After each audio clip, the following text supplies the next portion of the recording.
In kuntum tuhibbun Allah fattabi'uni yuhibbukum Allah. C'est ça que l'on cherche, et le hub.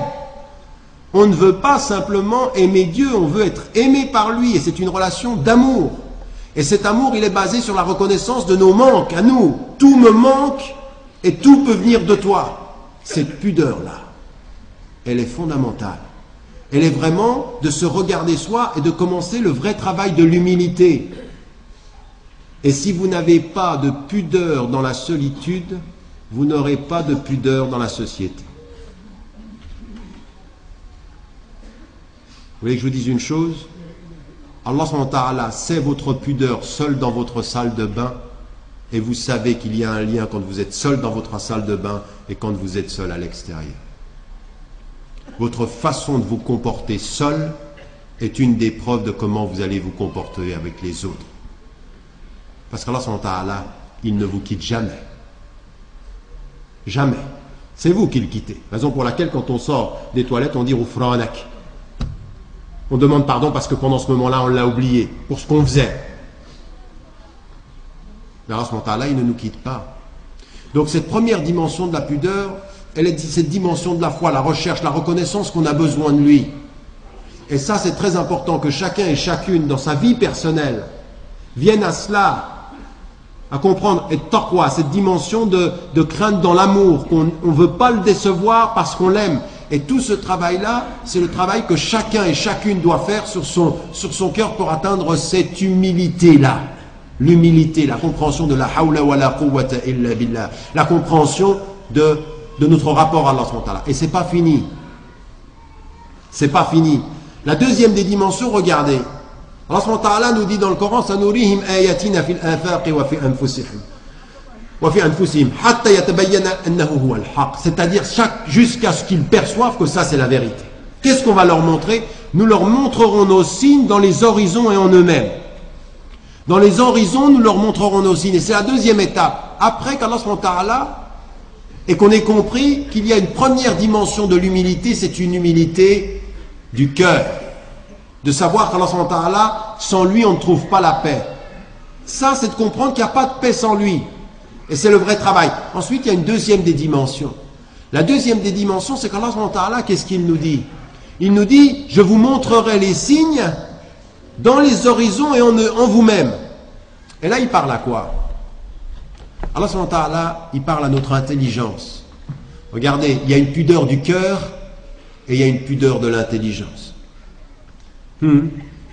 C'est de regarder le monde et de regarder ceci, et quand vous le voyez, vous le savez, vous voyez un beau paysage, vous voyez combien de fois par jour vous passez à côté d'extraordinaires choses de la nature. Il y en a deux tous les jours que parfois vous négligez, en particulier quand on vit dans ces sociétés-là et qui ont fait pleurer le prophète alayhi salam.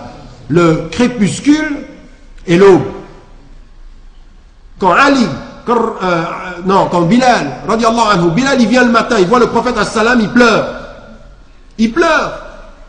Le prophète alayhi salam était pudique. Il ne montrait pas ses sentiments si facilement.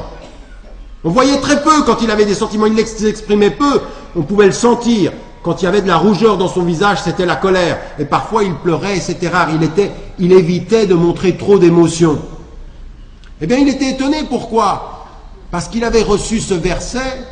Et moi qui m'ébranle chaque fois que je le dis, chaque fois que j'y pense, chaque fois que dans la vie quotidienne vous dites Subhanallah, c'est ça le message de l'islam. Parce que si vous ne commencez pas par cette pudeur-là, le reste c'est de la mise en scène. Cette pudeur du cœur dont on vient de parler, puis là maintenant la pudeur de l'intelligence. Où il pleure pendant toute la nuit, Bilal vient, il va faire l'appel à la prière, et il dit mais pourquoi tu pleures? Et il lui dit j'ai reçu, comment ne pleurerais-je pas quand j'ai reçu ce verset? Inna fi khalqis samawati wal ard wa ikhtilafil layli wan nahar la ayatin li ulil albab. Écoutez bien, dans la succession des nuits et dans la création des cieux et de la terre, et dans la succession des nuits et des jours, il y a des signes pour qui? Pour ceux qui sont doués d'intelligence. Aïwa. La pudeur de l'intelligence, qu'est-ce que c'est? Qu'est-ce que c'est un signe? Là, c'est une bouteille. Pour ceux qui ne la voient pas, il y a une bouteille sur la table. Il y a une bouteille sur la table, c'est une bouteille, c'est un élément, il y a une bouteille. Ça, vous ne voyez que la bouteille. Ça peut être un autre signe, ça peut être qu'il y a quelque chose, je l'ai mis là, parce que j'avais soif. C'est le signe, par exemple, que je peux être malade et que j'ai besoin de beaucoup boire, elle est là. Pour vous, c'est une bouteille qui est posée sur la table. Pour moi, c'est l'élément qui va me sauver. Parce que j'ai très soif, il faut que je boive beaucoup. C'est un signe pour moi et un élément pour vous. Pour que vous sachiez que c'est un signe, il faut que vous ayez une donnée supplémentaire. Vous sachiez ce qu'il y a dans mon cœur, ou dans ma tête, ou dans mon corps. Eh bien, Allah subhanahu wa ta'ala, il vous dit, vous voyez ce monde-là? Quand vous allez oublier Dieu, vous n'allez en voir que des éléments. Quand vous êtes avec Dieu, vous n'allez y voir que des signes. Ayat. Ayat. Et l'ayat, c'est le signe. Ça demande quoi un signe? C'est vois l'élément et comprends son sens. L'élément, c'est quoi? Vous êtes au feu vert. L'élément, c'est que c'est vert. Le signe, c'est quand c'est vert, tu passes. Eh bien, avec le monde, il y a plein d'éléments. Et Allah subhanahu wa ta'ala vous dit, quand vous êtes avec moi, je vous donne la clé des signes. Raison pour laquelle la langue française nous a trompés pour ceux d'entre vous qui parlent français. Ça n'est pas vrai que nous avons des versets dans le Coran.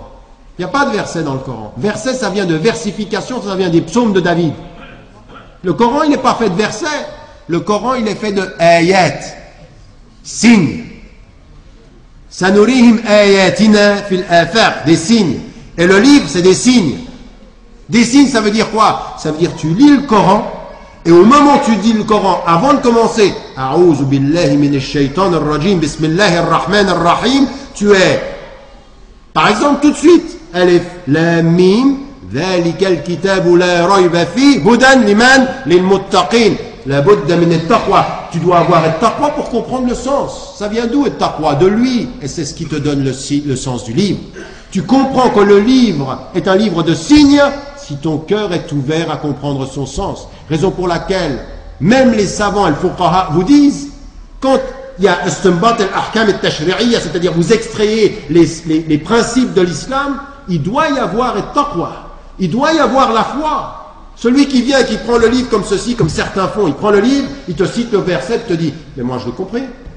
Eh ben écoute, c'est dit ça. Attends, si tu n'as pas la lumière du cœur, la force de l'intelligence ne suffit pas.